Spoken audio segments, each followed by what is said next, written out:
Salut, c'est Trado. Voilà mon commentaire pour l'indice parisien, séance du vendredi 11 décembre. La séance d'aujourd'hui marque une fois de plus l'indécision des intervenants et cette indécision se remarque à la longueur des mèches hautes et basses qui montrent une fois de plus la passe d'armes entre les haussiers et les baissiers. Finalement, on vient mourir sur la M20 qui, elle, par contre, adopte une pente de plus en plus menaçante. Pardon.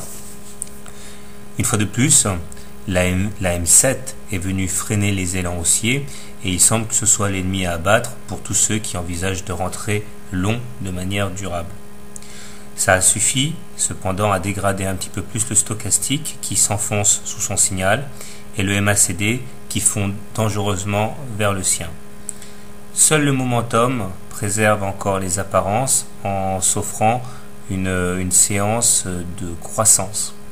Mais cette indécision des indicateurs finit par user la patience des derniers entrants.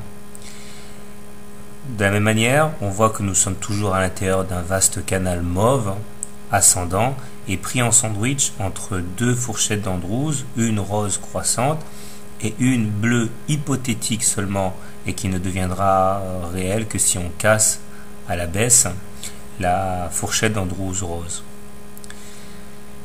Pour terminer, on remarquera que la M7 et la M20 adoptent toutes deux une pente négative et en cas de croisement M7-M20 dans ces conditions, cela pourrait vraiment s'avérer très dangereux, mais on n'y est pas. De la même manière, le rounded top dont je parlais la dernière fois, la séance d'hier, n'est pas encore validé. Il sera validé en cas du cassure des supports des 3601, donc pas de panique pour l'instant. Alors comment trader l'indice parisien demain? Eh bien, je considère que dans ces conditions, nous sommes toujours dans une configuration où les évolutions sont aléatoires et comme on l'a pu le voir précédemment, la longueur des mèches hautes et basses montre qu'aucun clan n'arrive à prendre l'ascendant sur l'autre. Si vous envisagez de trader long, je pense que le mieux à faire est d'acheter sur les niveaux actuels avec un stop loss en cas de clôture sous la fourchette d'Andrews rose. L'objectif étant de rallier les précédents tops ou alors la partie supérieure du tunnel à 3875.